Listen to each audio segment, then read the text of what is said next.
Hello and welcome to the programme. I'm Owen Fairclough. Our guest today is Lord Peter Mandelson, one of the architects of the new Labour movement in the UK, which swept Prime Minister Tony Blair to power in the 1990s. He served as a minister under Tony Blair and also under Prime Minister Gordon Brown, and was also a European Trade Commissioner. He's now the chairman of Global Council. Lord Mandelson, thank you very much for talking to us.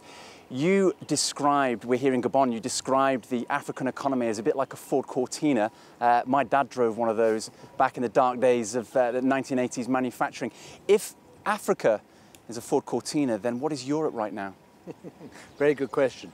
I actually said that in many parts of Africa it was going beyond being a Ford Cortina and was quite a sleek vehicle capable of going at faster speeds, but in many cases it was travelling along with its handbrake on. As for Europe, well, Europe is a much more superior model and vehicle, but it is experiencing very severe engineering problems within its Eurozone. They are capable of being repaired, but that requires swift, decisive action. A lot of emergency firefighting has got to take place wherever fires are breaking out in the Eurozone to stop them spreading, to stop contagion. But beyond that, we've got to work out where the Eurozone is going and what sort of Eurozone Mark II needs to be put in place that's durable. Isn't it broken though? Aren't we talking about a union that is really on the verge of breaking up? There's so much evidence to suggest that Europe is about to break up in a spectacular way, whether you look at Greece, whether you look at Spain. Well, I know it may look like that, but I don't believe it is, and for two reasons.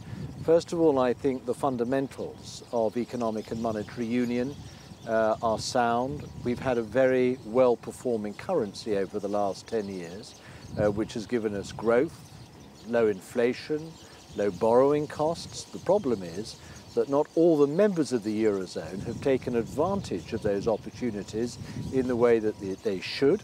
What do you mean by that? They should have changed their economies. I mean, Europe, the Eurozone to operate effectively has to converge. Instead, what we have seen is economies diverging in many cases amongst those on the periphery and those at the centre and to the north. Secondly, in some cases, central banks, governments sat back and watched very dangerous asset bubbles developing, which should have been diffused steadily and in a managed way much earlier on. And thirdly, we had a terrible financial crash, a huge external shock, and the truth is that the sovereign balance sheets, the national finances, were not in all cases in a best position to cope with that shock. Now, we're reeling from this, but we are capable together of acting collectively, as I say, to put out these fires, to manage these very difficult situations, but it requires much more decisive action. The markets expect, a clear focus from governments than I'm afraid we have exhibited over the last year or more. And in my view, time is running out. It's not that we are falling apart, but there are major warning danger signals of what could happen to the Eurozone if we don't take the emergency action very clearly and more decisively and sooner. You mentioned credit bubbles. You served under a government which allowed a credit bubble to develop, not quite burst, but there are a lot of people in the UK, a lot of homeowners now in negative equity, a lot of people who invested in that bubble and are now licking their wounds a little bit. Do you regret that? Was it a mistake for the government that you served in to have allowed that credit bubble to develop? I think we did see it, and arguably we should have taken some action earlier on. But this was a problem of the entire global economy. We were awash with money, with credit. I mean, sort of great waves of credit coming from the surplus. But in Germany, for example, there was no credit bubble in a country like Germany. No, that's true. They managed well. And what we should have seen, all of us should have seen the dangers of a credit-driven period of growth that in some cases did exhibit asset bubbles that should have been dealt with earlier. We in Britain, though, didn't have the property asset bubble that we saw, for example, in Ireland or Spain. We had relatively strong public finances in Britain. But nonetheless, we were operating on the assumption that the levels of growth that we had experienced during the previous years of the new Labour government would continue indefinitely. And arguably, we needed to take earlier precautionary action to pave the way for the day when the growth levels might subside. There was also, though, and I've said this before, issues to do with financial market and banking regulation. Again, we were storing up problems for ourselves that in the end became explosive. You say arguably, but isn't it been proved now that it was a mistake, that sort of lax policy was an error, allowing banks to give consumers 100% mortgages? I remember these times specifically when all people seem to talk about was the value of their houses and how easy it was to get mortgages. Surely that was a terrible error.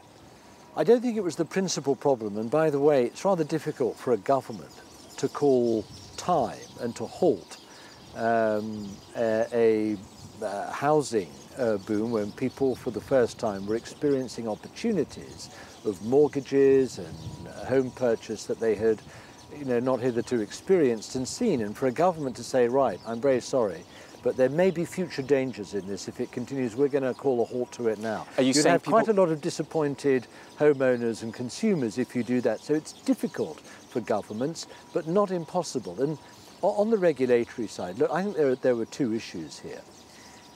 I think we had the right structure in place, but I don't think we were intrusive enough in sitting actually in the back rooms of banks and saying, right, we're going to look at exactly what's going on here.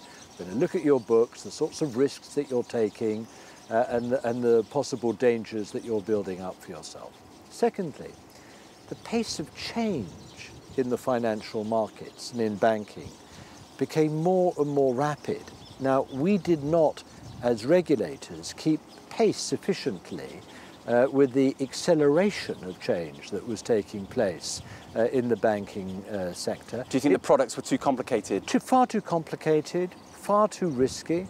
Look, people within banks couldn't really understand or explain some of these derivative products that they were then selling onto the market. Even harder for the regulators to know what was going on. Now, we've learned from all this, and what we've got to make sure is that we have a banking system that, yes, finances the economy in all its different manifestations that we need, but doesn't do so in such an unintelligible way that we are building in completely unnecessary risks into the whole operation of the financial sector. As I say, I think we've learned from these mistakes, but we've got now to deal with the issues and the over-risky behaviour. We've got to have more transparency, better corporate governance in the banks, greater accountability, but without stifling the sort of dynamism of the banking sector that we need to maintain in order to finance our future economic growth. You were very close to the action when Britain had its own banking crisis, a run on the bank Northern Rock. You were very close to those discussions. You have seen this kind of thing happening. We now have a banking crisis on a European scale, whether it be Bankia, whether it be Greek banks. Is the only way forward now on a European level for the European Central Bank to effectively do what your government did when you were in government, and that is to bail out the banks on a European scale? Look, we need very strong, decisive action to end, or in some cases anticipate, the sorts of runs on banks that we're seeing in some of the Eurozone countries.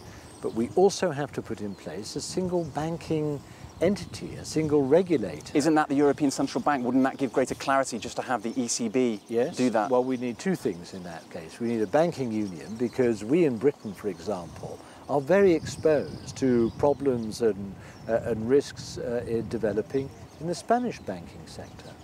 Now, because of that, we've got to make sure that we are dealing, as one Eurozone area, wherever problems and possible crises are emerging in particular countries. I also believe that one of the design faults of the Eurozone was not creating a 360-degree, all-seeing European Central Bank that would also have the powers of intervention, that would be a sort of lender of last resort in a way that you expect a Do you mean to governments as well as banks? It is the lender of last resort to banks. Yes. Do you mean to governments? Yes, yes. Because you can't separate the sovereign and the banking. They're so interdependent, as we've seen since the financial crash burst upon us in 2007 and 2008. Now, I quite understand why the limitations were imposed on the role of the European Central Bank at the beginning. Basically, Germany didn't want to see a central bank with the ability to print money, to sort of finance sort of careless sovereigns, to step in to bail out any bank that was operating in a less than competent or risky way. I understand why Germany had that attitude. After all, Germany's history and experience of inflation, of uncreditworthy banks and lax behaviour has been very, very telling in Germany. It's created an orthodoxy, an ideology in Germany which very powerfully shaped Germany's attitude when the Eurozone was first set up. However, we now simply have to learn from the mistakes and what went wrong. Lord Mandelson, we'll have to leave it there. Many thanks indeed for talking to us here on France 24. That's it from us in Gabon. More news coming up here on France 24.